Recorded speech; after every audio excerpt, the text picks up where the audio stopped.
From WTDG Toledo, Bridges, with your host, Donnie Miller, connecting our community with information about issues and opportunities.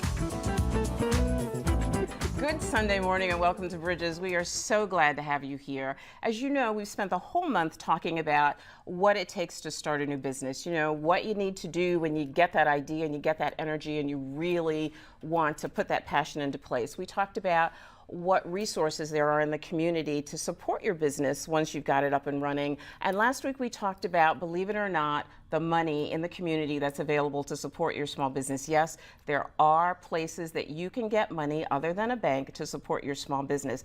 Today, we're talking about war stories and fun stories too. I have the pleasure of introducing you this morning to three folks who have lots of experience in running small businesses, and they're going to talk to you a bit about what you should look out for, the great things about being in a small business, and the not so great things about being in a small business. So I have with me Vince Wiggins, who is the principal for the Danielle Vincent Agency. Yes. See, that's why I have these notes. I told you, that's why I have these notes.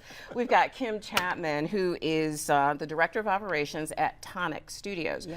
Fabulous studio on in Maumee. Yep. Great studio. River Road. Yeah, you really need to get out and see this. And unless you have been under a rock for the last 10 years in Toledo, you know Paul Hubbard, who is a business consultant here in town. At one point, you were the Director of Neighborhoods for the City of Toledo. Was that and Director of Economic Development, both That's for a while. Exactly right. Lots of business contacts in Detroit. Yeah. Really strong business acumen. We have them all here to talk to you about their experiences this morning. So, what's it like?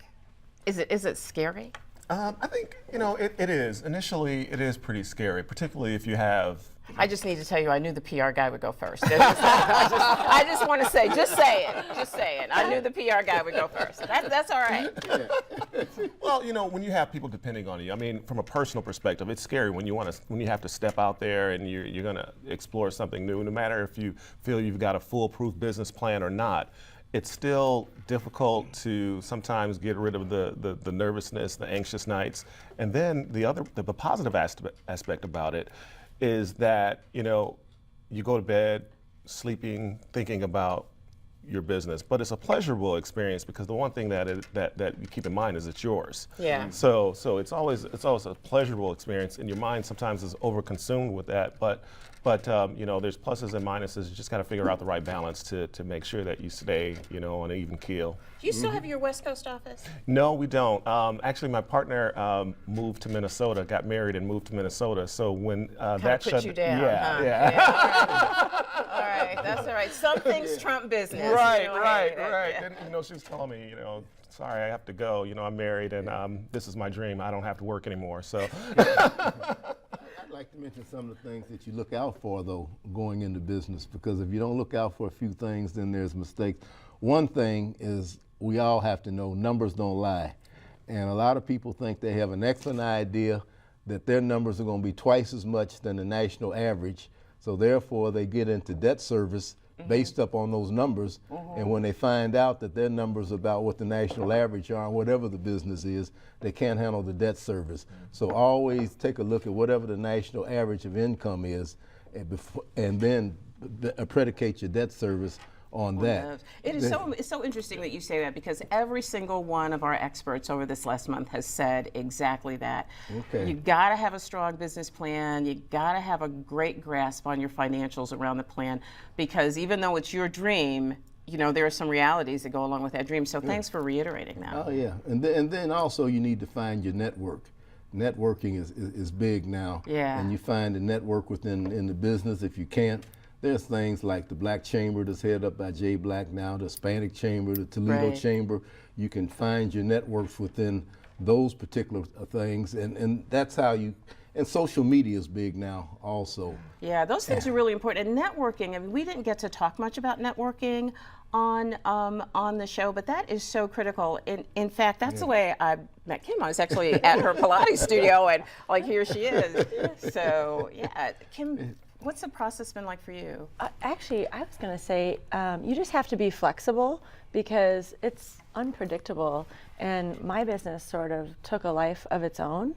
And so I guess being open-minded and open-hearted to letting it develop and grow organically for us is huge, and it's exciting to see what blossoms from that. So When you and your partners decided to open Tonic, did you take a look at whether there was a presence of another organization like yours or business like yours in the area? Definitely. And we looked at outside franchises in bigger cities to see what they were doing, because we brought some things to Toledo that weren't here yet. And so that was a huge risk though too, but it's exciting to be able to create something in the community that wasn't here before. So Yeah, you know, one of the folks that was here a couple of weeks ago said, you know, like if you want to open a flower shop, you got to understand, you got to take a look at your business and say, what's this flower shop bring to the table that the 500 other flower shops in Toledo don't bring? Right. You guys clearly agree with that. Absolutely, absolutely. Niche is important. I mean, you have to identify what is the distinguishing difference or between your business and someone else's business, or what are you going to focus on? You know, you can narrow down your niche or what you're going to focus on to the minutest detail to make sure that you have the right clientele and the right product offering or service offering, and I think that's just critically important. Well, there's a new book out on that called The Activist Entrepreneur by Walt Douglas, who owns Avis Ford up in Detroit, that's basically talks about that and how to grow a business and finding your niche and from A to Z, the activist entrepreneur. But that's really important. yeah, definitely. Really, really important. So, Paul, the first time you hung out that sign and you looked at it and said, "This is mine," what did that feel like? It felt. Can you remember that long ago? Oh, I said, what have I gotten myself into? And Did you? And if we weren't on TV, there was a few other words that went through my mind. How did I get into that? Yeah, this is a Sunday morning show. Yeah.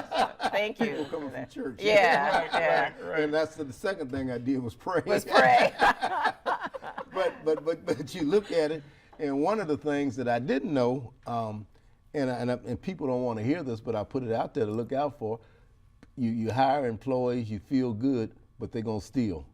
And I don't care what kind of business you in, you always have to look out for theft. If you're in the cash business, it's worse.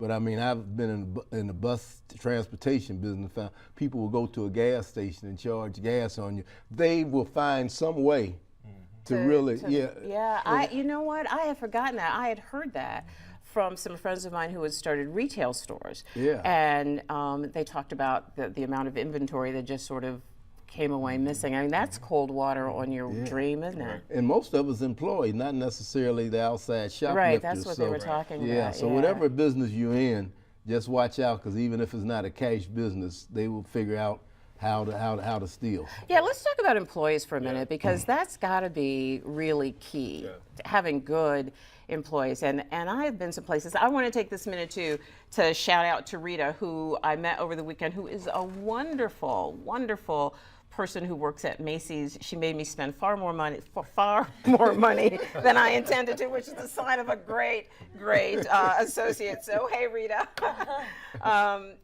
you're going to have to help me pay my credit card too, but I'll talk to you about that later.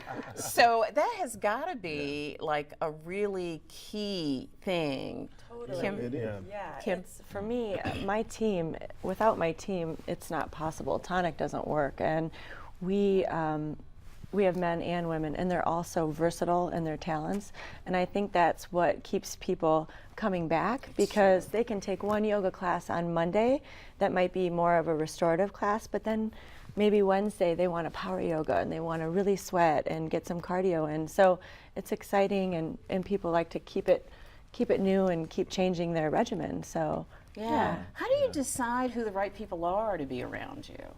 I mean, because there's always there are some great arguments for hiring relatives, and there are some not so great arguments for hiring relatives and friends, and everybody's your friend when you open a business, because everybody wants to like be your partner, but they don't want to contribute any money. They just want to be your partner, or they want to work for you. I mean, how do you sort through all of that? First, look for positive personality. Really? Yeah, So you you'd have to hire me? Of course, you can't smile. But you have to have a positive personality, somebody that likes people, and somebody that's willing to say, Oh, hey, Miss Miller, how you doing? Your Absolutely. Day? Yeah, well, That is so important. Yeah, That it yeah. really is. That And really they're is. genuine people. You can Yeah. tell if someone's genuine That's or true. not. And in my team, I mean, we're a family. I feel like I've inherited a new family, and it's such a gift. It's fun. That's such So- a great point. Yeah. You have to have people who share your vision, who may have the same vision as you, but are okay with collaborating. I mean, sometimes Paul talked about stealing. Sometimes people can steal time from, they're supposed to be on the clock doing something, but instead they're doing what they want to do. And you have a project or a deadline, and you go back and they've wasted a great deal of your time, which should be contributed to the project. So you have to find people that are committed, that are good hard workers, and that was probably when I first started. That was really one of my weaknesses is identifying people that would actually be a contributor to the business growth versus that was taken away from it. So yeah, that's critical. Yeah, you know what I think, you guys might think this is a little mushy, but I really think one of the biggest issues are the people who steal your spirit, who steal your energy. Yeah. This is your passion, this is your dream. And if you're not careful, if you're not getting positive people who really want to, be in there because they believe in your dream, and I think you said that earlier, Vince, then they can steal that passion from you, don't you think? And sabotage you. Yeah. Yeah, that's you a get really a person good like point. that, yeah, not only will they steal your passion, but they'll sabotage you and also pass their negative thinking on to the rest of your team. Yeah. And then you really have a problem. What did you guys find kept you going, Kim, on those days when you were just like, Yoga. oh. Yeah. I told her she could drop in as many commercials as she wanted to. I'm serious, so I mean, I'm laughing, but Do some more. All right, settle down, deep breath. All right, Kim. So that really kept you going. definitely, yes. Yeah. The spiritual part, but also, I haven't really had a problem. I have wonderful employees, so I'm lucky in that respect. In So that respect, that's been a joy for me, not a challenge, I guess. How many you have? How many employees do you I've have? got about 11. Oh, do you? Yeah, Oh, we've right. got That's lots of different Yeah. instructors, different talents, yoga, Pilates, Beyond Bar. We have TRX. You could do that. And what's TRX? They're straps. Can I interrupt this little Yes, bit yes, here of for a course. second? We got to go away to a break, So, but yeah, I you need guys to go keep down there. talking. Okay. We'll be right back.